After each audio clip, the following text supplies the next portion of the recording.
our Zainey fam. Today we are talking about makeup and a movie, where I do my makeup. And I talk about a movie. And today we are talking about Pirates of the Caribbean on Stranger Tides. And that is the fourth movie, because the fifth movie is coming out today as this, or last night, Thursday night, whatever. So we have been doing this entire Pirates month, so I decided that I was going to use the Lorac Face Palette to do an eye look. And I am going to be using some shadows from the Pirates palette as well, just to kind of make it a little more interesting. And I'm also going to do my face as well.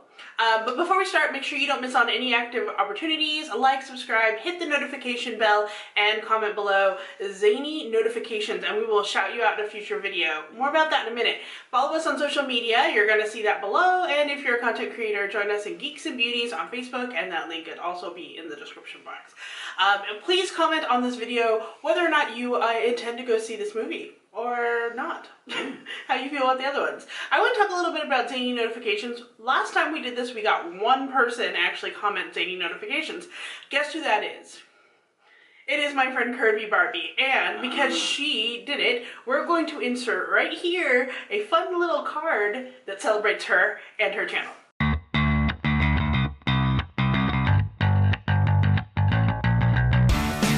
So if you want to be part of this Zainey notifications that we're doing right here, make sure you comment below those Zainey notifications, and then we will shout you out too.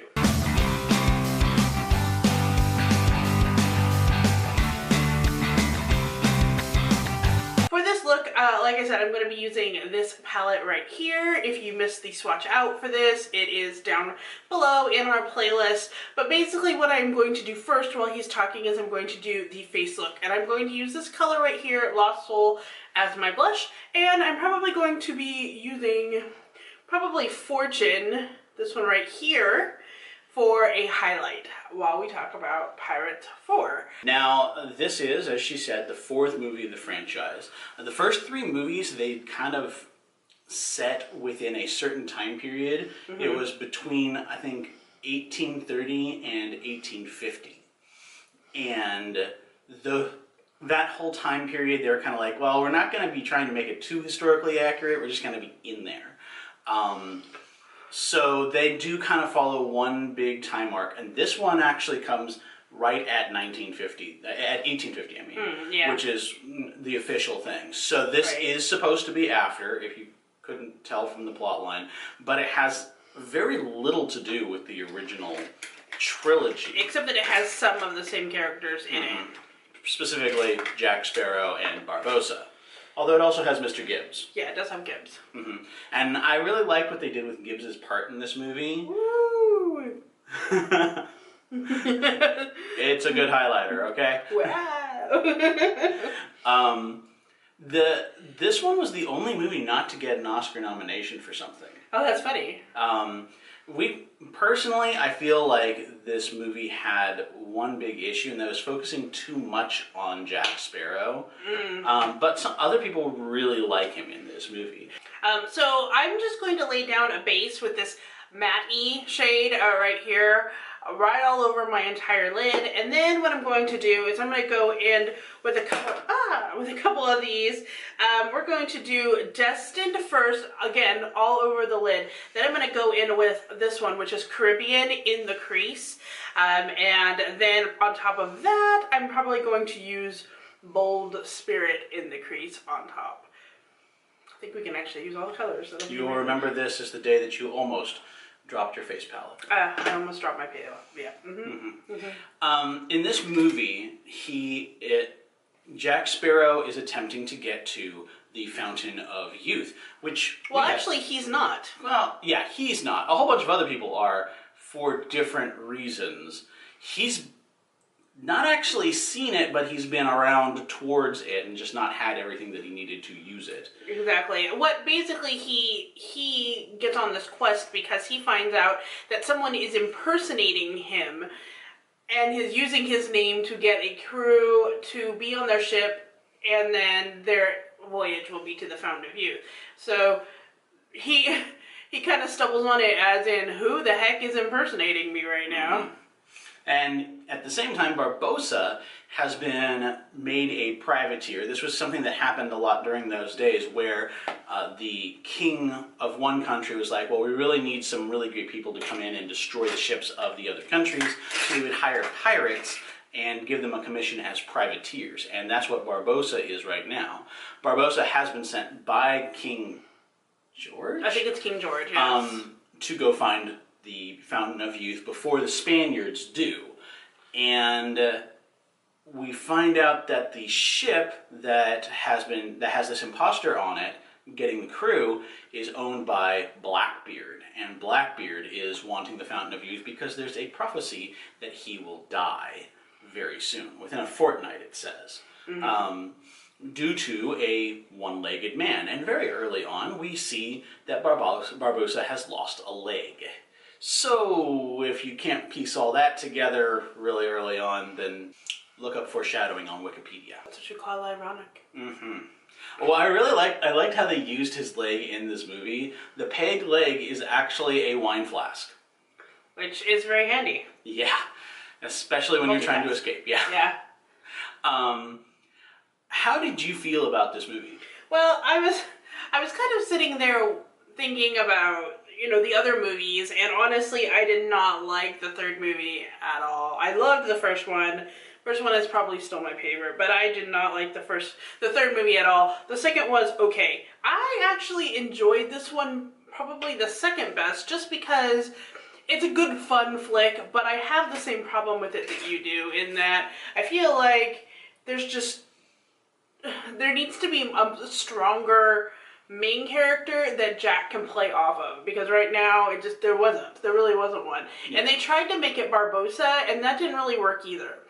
And Gibbs, actually, but like neither one of them really worked. They're all like side characters, and that's like, you need some kind of straight man in order to pull this off effectively, I think.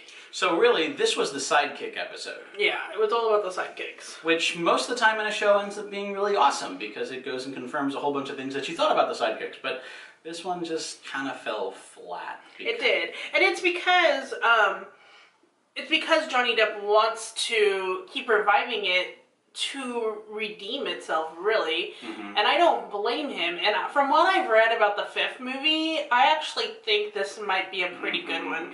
It does have the, a lot of people from the original cast is coming back. Like, Keira Knightley's going to be on there, and Orlando Bloom's going to be on there. So I'm really excited that they actually did want to come back for this one, just so that they could kind of wrap up the story a little bit more.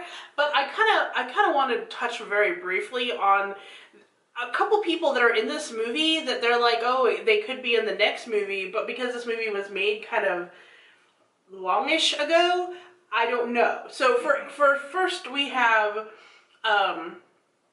the one who Penelope Cruz plays her, who at the end of what we call the stinger, at the end of the credits, she's left on the island by Johnny Depp, by Jack Sparrow, and she finds a voodoo doll of him that had been made by her father. Right. Yeah. So she gets that look on her face like, I have a plan, and that's the end of it. So she's left on the island. She's not coming back for this movie, so we won't really know what happens to her. Also, the priest that was kind of supposed to be the Orlando Bloom analog for this movie is supposed to have survived. The mermaid, Serena, drew him under the water and was supposed to have kissed him to allow him to be able to breathe underwater so she could get him help for his injuries. Right, exactly. So I don't think they're going to be in the movie either, the new one. I don't think that's going to happen. I don't think so. But the new movie does kind of center around Elizabeth and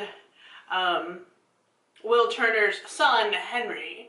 And you also get to see, I believe, young Jack Sparrow in this a little bit as well. So it might be a little bit of like time traveling stuff. Although this movie that we're talking about, we actually get to see Jack Sparrow's father. For a very brief moment, we actually get to have him having a conversation with his dad, and his dad gives him a little bit of information. Well, wasn't his dad... Oh, no, his dad wasn't in the other movie, was it? Nope. No, that was Will Turner's dad. Okay. Yeah. Okay, so now I'm going to go in with this last color, which is Star Reader, right all over the lid. As you can tell, it's a very nice, natural looking look. I kind of do want to make it a little bit darker, so what I probably will do in the crease area, ooh, you know what, I'm going to go for a little bit of fun. I think I'm going to use Sea Haze. It's this green color in the crease. And then what I was thinking, just to kind of give it a pop of color, I was going to use this L'Oreal Infallible Paints liquid eyeliner in Intrepid Teal right along for the eyeliner, just to kind of give it a little pop, because I knew it was going to be a very like muted look, so I wanted to give it a little bit of color. So, some interesting things about this movie. This was not an original story. This was based off of the 1988 novel On Stranger Tides. And the main character of that movie is also named Jack, but is definitely not Jack Sparrow. Oh, yeah? Doesn't act like Jack Sparrow, obviously doesn't have the same last name, but otherwise it's the same general plot line, right, that they have modified into a Pirates of the Caribbean movie. That works. On set, there was a couple really funny things that analogued back to the movie. When they were filming in London in 2010, Johnny Depp received a letter from a 9-year-old schoolgirl, where the schoolgirl told him that she and her classmates needed to mutiny against their teacher. It gets awesome. better. Oh, okay. He appeared in their classroom in full gear, in character, and advised them against it. That is amazing. That is really like him, though. He likes to show up in his outfit. He really believes in this character. He loves the character a lot. So he'll any excuse to get into that character and go out and do something, he'll do it. Also, somebody else really got into that character, because on set, on the studio, they had somebody who dressed up so good as Captain Jack Sparrow that nobody knew that it wasn't Johnny Depp.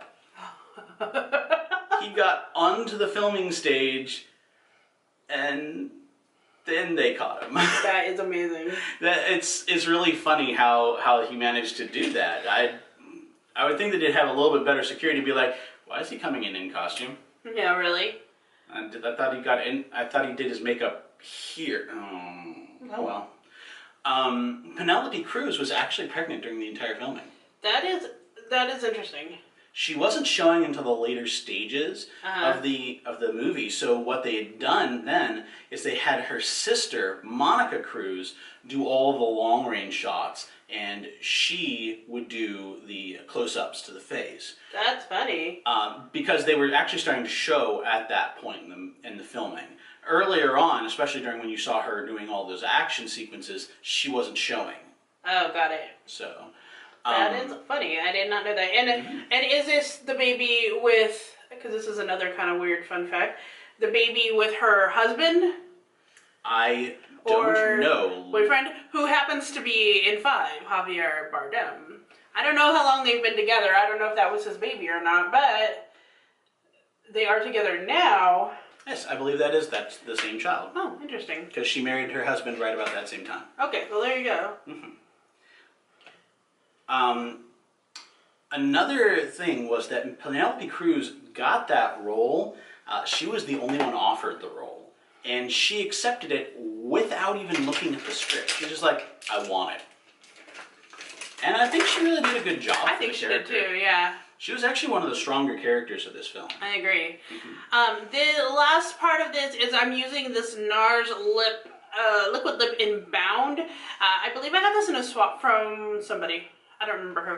But I thought it would be just a really nice neutral look, as you can tell. The pop of color with the teal. I actually really like it. I think it is really like, yeah. I think, and then, yeah. It offsets very well with the gold that you've got going on. Yes, I think that is true. So if you're looking for something that's kind of like a little more, yes, this palette, amazing. I probably could have used more with the blush. In fact, I kind of want to add a little bit of the Caribbean color right here, because I feel like it just would be amazing. Just a little. So I'm going to do a little bit of that and put on the lip while we keep talking. Okay. Blackbeard ship, the Queen Anne's Revenge. in the real life stories of Blackbeard, that was his ship, the Queen Anne's Revenge. He stole it from the French Navy.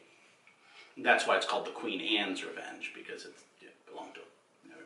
Anyway, that ship that we used in the filming was actually the same ship that they used for the Black Pearl. They removed the back deck of it and then added 2 new layers to it. Oh, that is cool, because the Black Pearl is not really in this movie. No.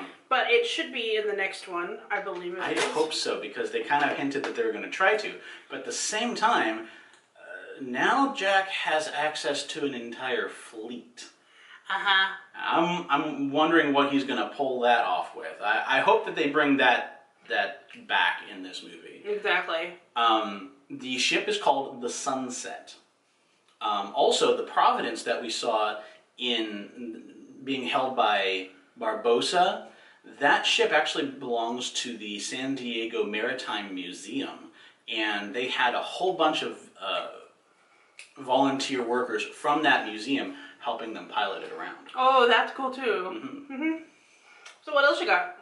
Well, I don't have too much more. Just one little thing about the Fountain of Youth that they have there. Mm-hmm. That filming, the entrance to that cave, was all filmed at the, let's see if I can say this right, it's Waikapale Wet Cave on the north shore of Kauai. Kauai. It's Hawaii. In Hawaii, yeah. Yeah. This is a Hawaiian cave. Now, this has a real submerged passage, very much like the one that you saw in the movie where the Fountain of Youth was. It's called the Blue Room. Mm. And they said that pirate treasure had once been buried there, but if it was, it's been long removed. Of course it is. Yeah. Yeah. So this is the finished look for this palette. I actually really like it. I didn't really think I was going to like this very much because I was always meaning to use it and never did. But I actually really like how it turned out. So if you like what you see, make sure you comment below and tell me. But make sure you join us on Wednesdays, Fridays. And sometimes Sundays. And until then, stay zany. Bye-bye.